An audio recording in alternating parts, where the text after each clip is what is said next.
Baked beans. This is the first day we met. Here we are, trying to put the halter on, learning how to put the halter on. He doesn't like his left ear messed with too much, so we have been targeting the halter and reinforcing for putting his head in the halter. You can see we still need to do some work on the left ear. But all in all, haltering him is pretty easy. This is standing in a default position where he keeps his head away from me, doesn't mug me for food, and is generally quiet. Now we're working on a right hand turn. A right hand turn helps him not get in front of me when we are leading. At first you look for a weight shift or a nose shift to the right and click and reinforce for that. And then after a bit, I look for that right leg to move over to the right and for him to step on that to make his right hand turn.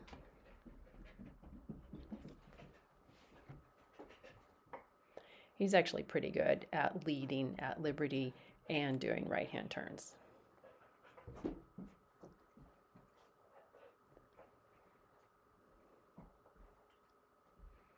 Working on the stay. Stay is very important. Once he can stay, we worked on can you lift your foot?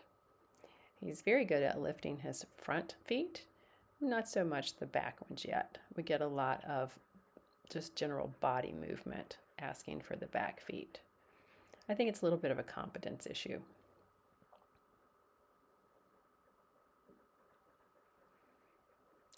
We're looking for just a weight shift or a little tiny lift, and then we reinforce that, and then we hope to make that a bigger lift each time.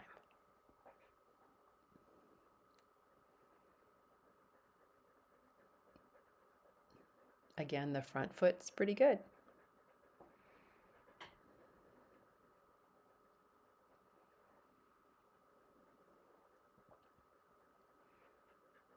A little confused. He thinks I'm asking him to move his rump over.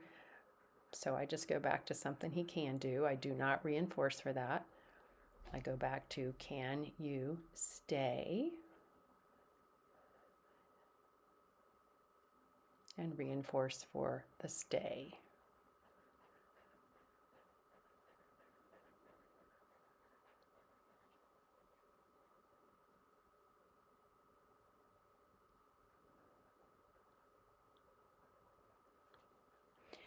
If he's going to be a driving pony, he needs to learn to wear things like a harness. So I started working with a saddle pad or a bareback pad and asking him if that bothered him. And he says it doesn't bother him. Today I decided to see if he could walk with the saddle pad on. And you can see he can walk quite well with the saddle pad on. It doesn't bother him to have movement of the saddle pad.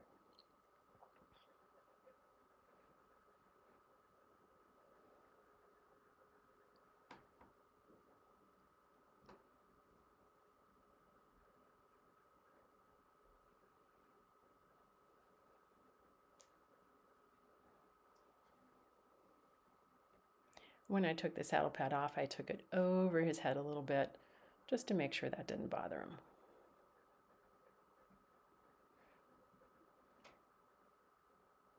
He's only done a little bit of work with the reverse round pen, and here I'm using the target to help him trot beside me around the reverse round pen. He likes a target and he will follow it most anywhere. It's been heavily reinforced. We would like to not have to use the target and fade the target out. So I'm using my hand to kind of say, hey, can you come trot with me?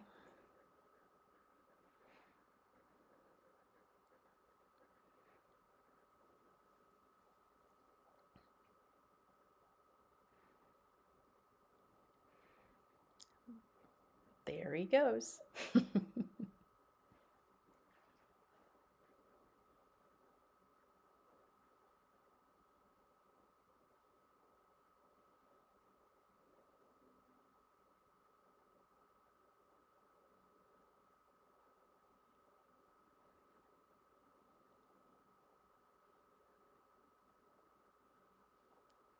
I thought I'd see if he could canter, but he said he wasn't into that yet, and he hasn't done that for me, so no big deal. This is a little bit of what I call cooperative care, which he has not done before this day. And I'm asking him if he can move his head to my hand. He doesn't quite get it, so I move my hand into his head, and I reinforce for that.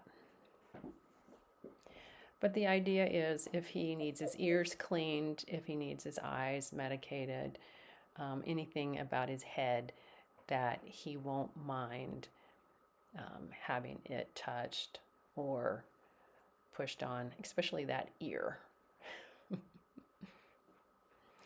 And this was just too cute. He decided, I didn't ask him to get on the pedestal. He stepped right up there and said, what are we going to do next? And I said, we're going to go back to the halter because we're actually done with our session today.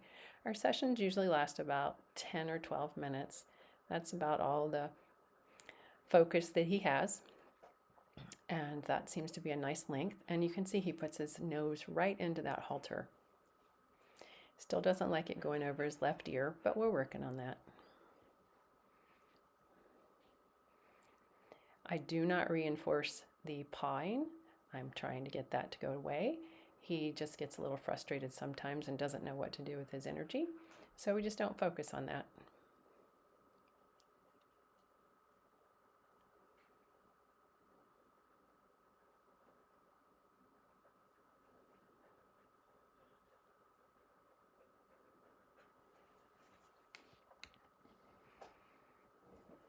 You can see how good he is with all the other horses in the arena. He's just an adorable, cute little guy who's come a long way and has a lot to offer. I've become quite fond of him.